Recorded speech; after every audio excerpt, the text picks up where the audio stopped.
Let's talk about results. So we have sold to date in about 2.5 weeks, 980 codes. So 980 times 79. For us, the revenue split with AppSumo, of course, that's $19,355.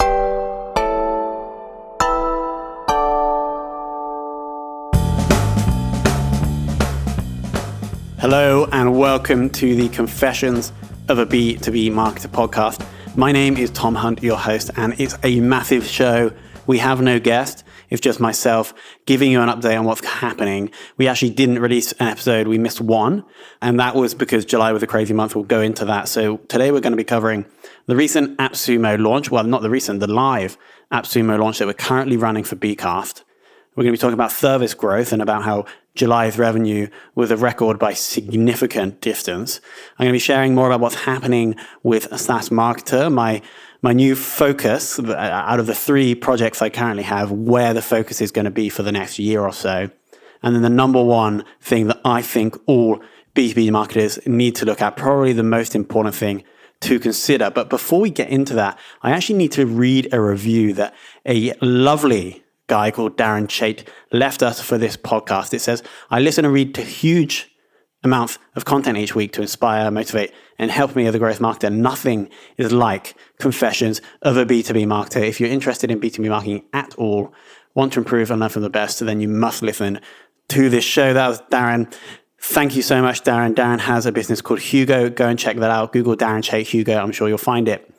But if you are happy enough, if you have feedback for the show, then please just go to any podcast directory and leave your honest feedback. It doesn't have to be that good. I'll get it read out on the show and I'll give you a shout out. So that's your incentive.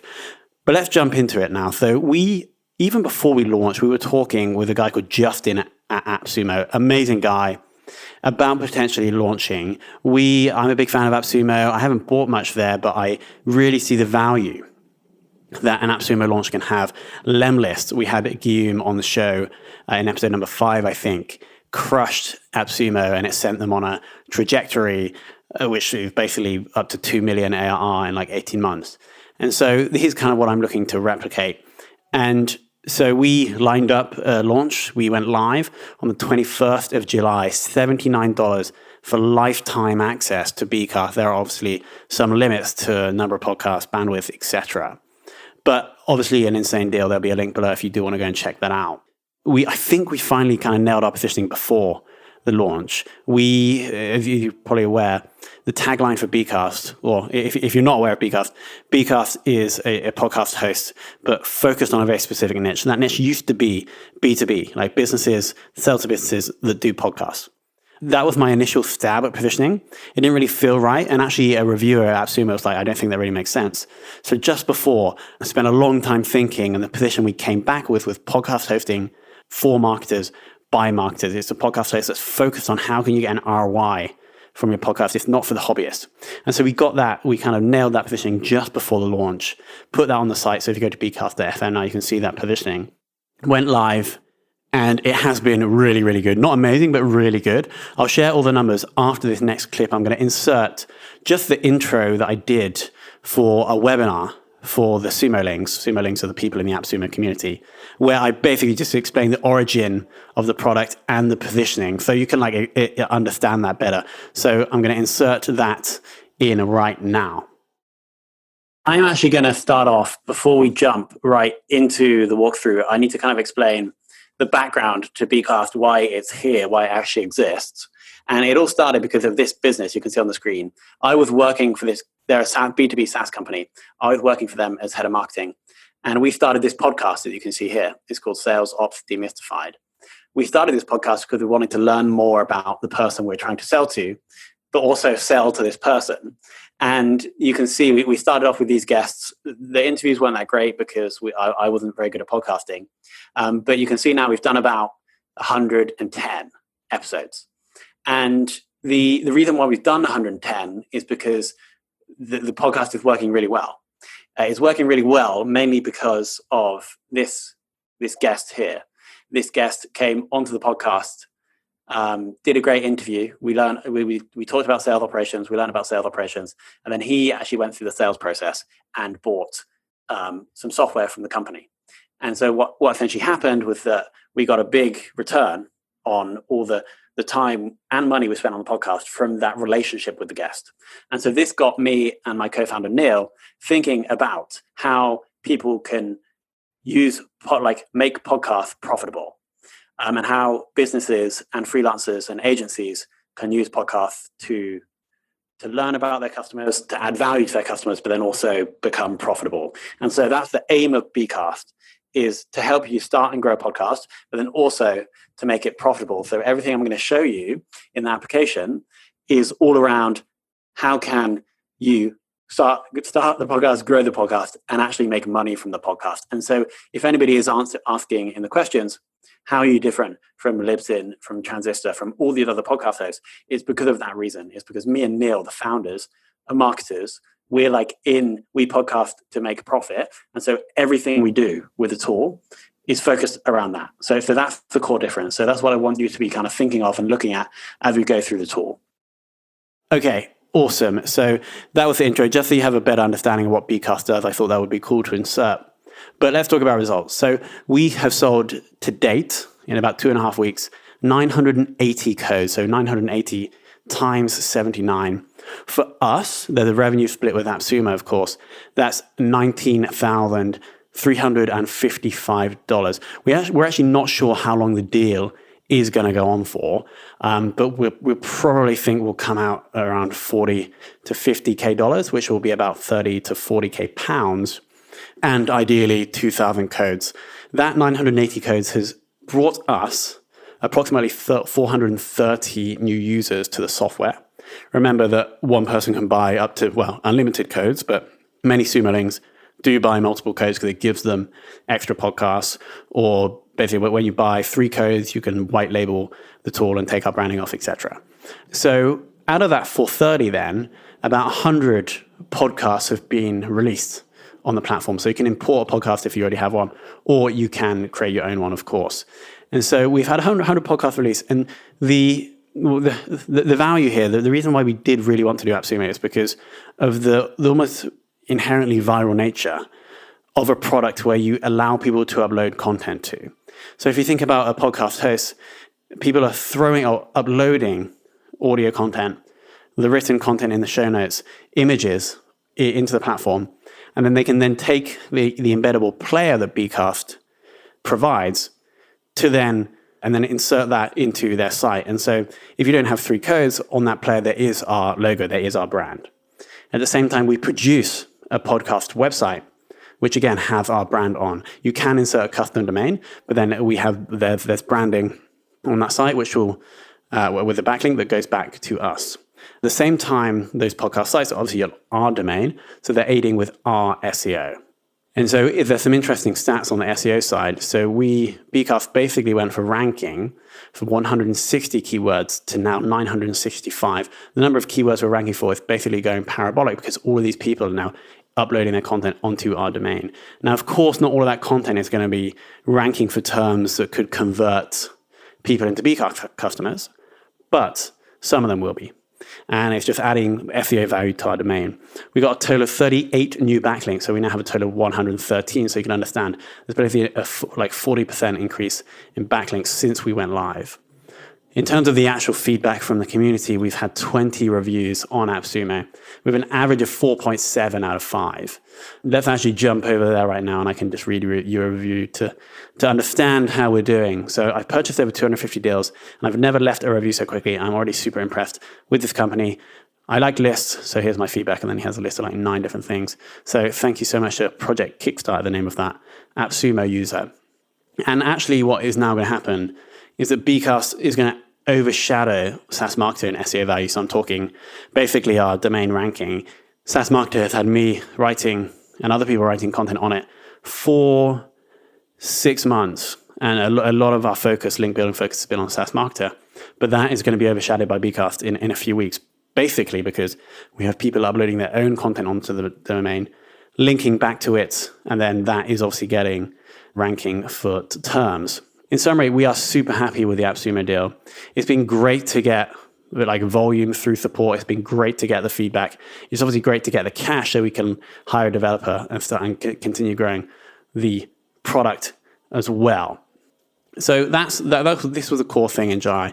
That was the thing that was probably responsible for me not releasing a podcast episode, because in July, at the same time, we're actually driving around Europe. We added 3 new service clients, which we'll talk about in a second, and we went live on AppSumo. So I had to balance all these different things during 1 month. So that's AppSumo. It's going great. We're not sure how long they're going to keep it up for. If you are interested in basically capturing all of the great things we're going to do for bCast, then there'll be a link below to go and check that out. All right, now let's talk about the service. So for those that don't know, we have a service that we provide for B2B businesses, mainly SaaS, but also some service, where we basically run everything.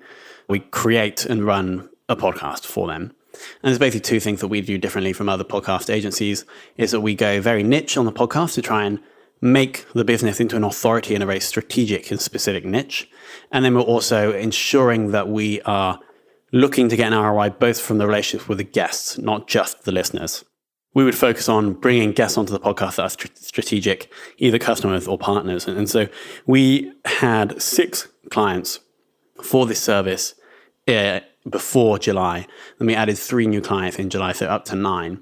And so the total revenue that provided is a monthly subscription between £1,000 and £2,000. The total revenue that provided for the business was £13,000. And actually in July, we had a record month because combined, we produced £25,000, so £13,000 from the service, about £1,200 from affiliate deals, from affiliate offers, affiliate commissions, and about £1,000 from coaching. And then the revenue generated by AppSumo in the month was about £10,000. And so that brought July to a grand total of £25,000, which I think is a significant milestone. I think we did about £11,000 in June.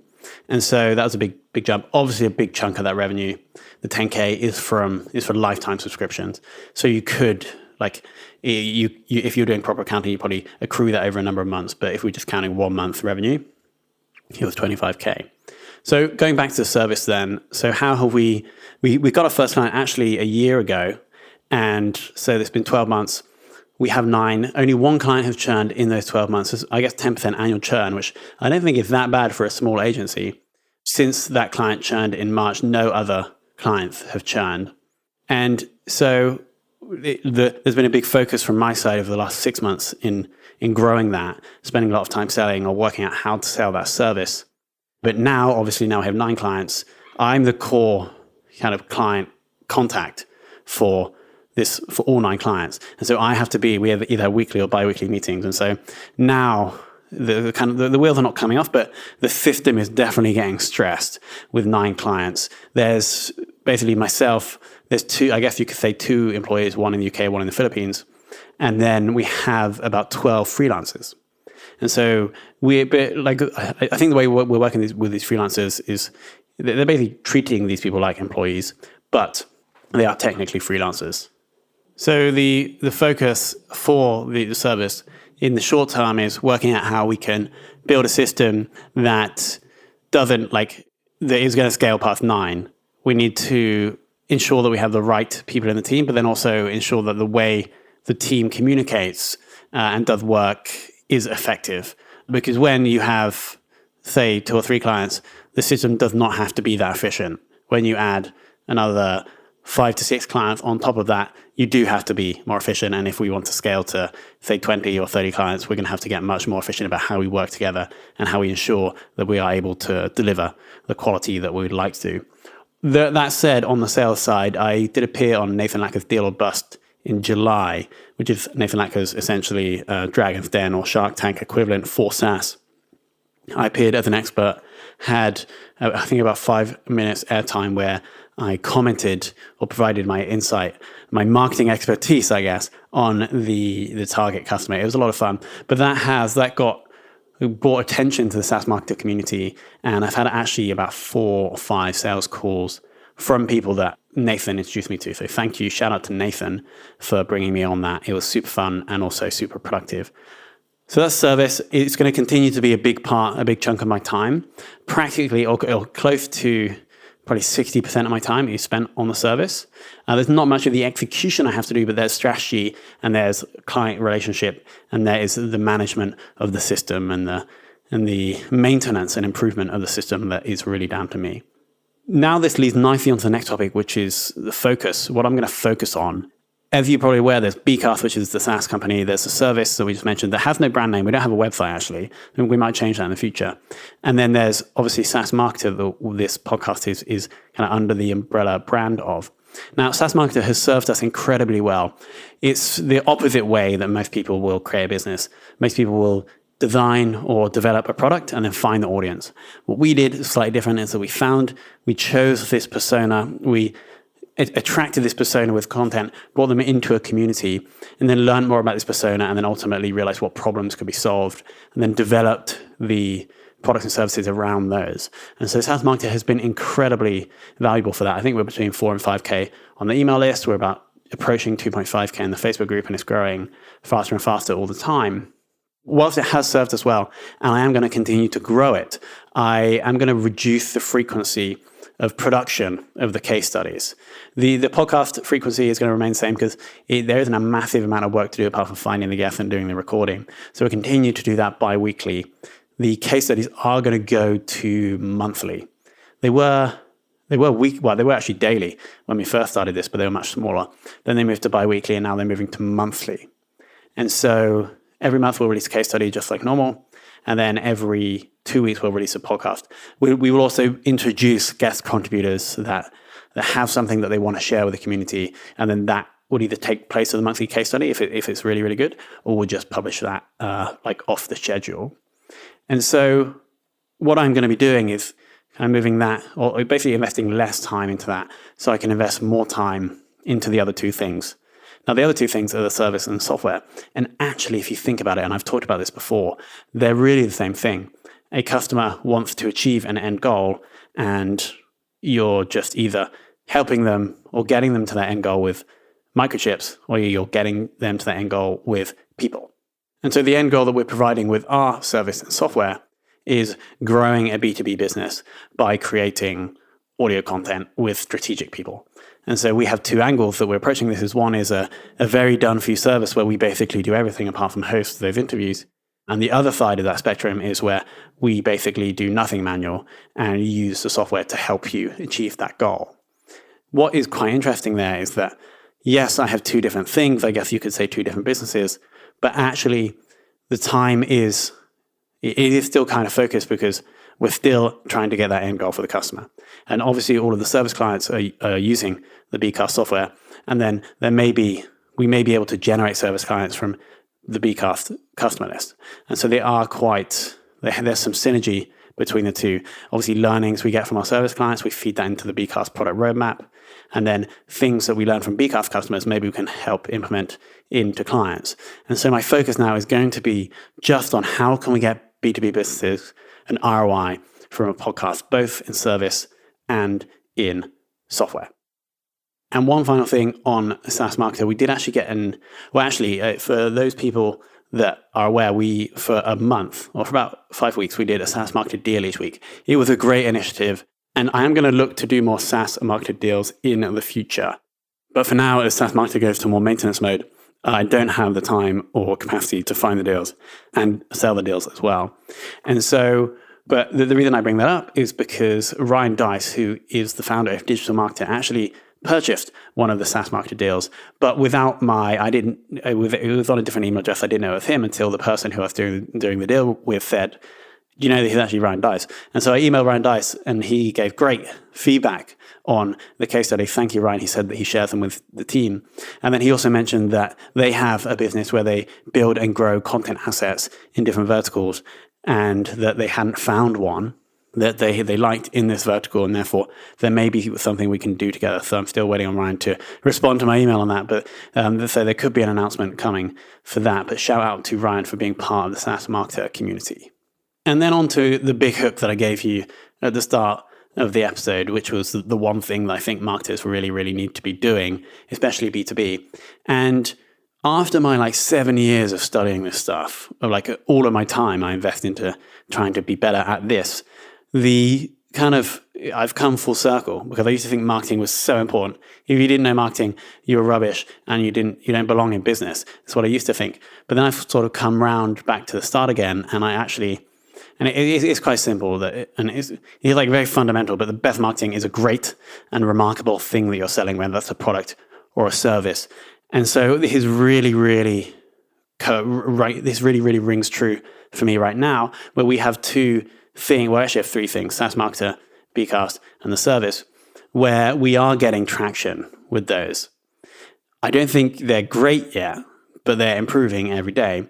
And so this goes back to my I'm going to spend less time actually doing marketing and more time making great, remarkable things. So how do you make great, remarkable things, whether it's a service or software? And I think the answer here is to really study the person that you're trying to do the thing for. And then you're not going to just wake up one day, have the idea, build the idea, and you're going to be there. You just have to wake up every day and try and make the product or service a tiny bit better. And if you grind that out for 6 months, 1 year, 2, 3 years, you are going to have a great thing by the end, but it takes a long time. You just have to keep going until you get really, really good at getting that person what they want, whether that is a service or that is software. And then the next part of that statement was being remarkable. And so this is a Seth Godin thing. He says that to be remarkable, you simply need to have someone to want to make a remark about you. And so that's a very great definition of that word. And then so how do you then become remarkable? And two ways that I think we've done, or that we've kind of only just got right, is to have crystal clear positioning and a very clear way of communicating what you do. And so when we switched to podcast hosting for marketers, by marketers, that was a very clear, attractive position that helps you to be remarkable, because this positioning will stick in the minds of the people that see it. And then when they're scouring their brains to find some way to describe you to someone, that's how they'll do it. And if they can't find a way to describe you, then the way they describe you is going to be less effective, and they're actually also less likely to describe you to someone. Podcast hosting for marketers, by marketers, I think is working. And the reason I say that is I've spoken to a number of people that purchased the AppSumo deal for an onboarding call. And one guy said that he's been looking for podcast hosts for months. And as soon as he saw that, he thought, okay, this one is for me, because I see myself as a marketer. I am a marketer. So I think that's the first thing, to be remarkable. And then the second way of being remarkable is support and service. Just really, really great support and service. So with bCast, we're trying to do that by having very fast first response times on support. We're trying to do every ticket before 30 minutes, around the clock. And that just support is a really, really low hanging fruit to be remarkable. I think that it's a really easy way to be differentiated. People are not used to having great support. Maybe they are more so now as more people are doing this. And then if you're running a service, then it's still exactly the same concept applies. You have to have a great service. You have to be there for the client. You shouldn't have to try and charge the client more if they want you to do something extra. You should be proactively doing extra things for the client. And so with the way we do that with our service is that the client normally can email or Slack me, and they'll get a reply almost straight away, whether that's on Slack or email. We have never tried to charge a client more, or probably wouldn't ever need to charge a client more. Maybe that's because we got our pricing right, but it's also because that is not a great experience for the client. And then we also like to try and do extra things for the client that were not in the brief or that were not in the contract. So we try and do that every month. We'll try and do something extra for every client. And so that's what my focus is going to be, specifically on the SaaS and the service, is how can we make these things really great and really remarkable. If we do that, we probably will be able to spend less time doing sales and doing marketing, which I think is probably a more long-term, sustainable way to grow a profitable business. And so with that, I want to say thank you so much for being part of the SaaS Marketer community, and thank you so much for listening. Again, if you do have any feedback for the show, please head to anywhere the podcast directory you're listening to, whether it's Apple, Spotify, Google. Leave a review, take a screenshot of that review, and email it to me at tom@saasmarketer.io, and I'll get you a shout out on this podcast. Thank you so much for listening.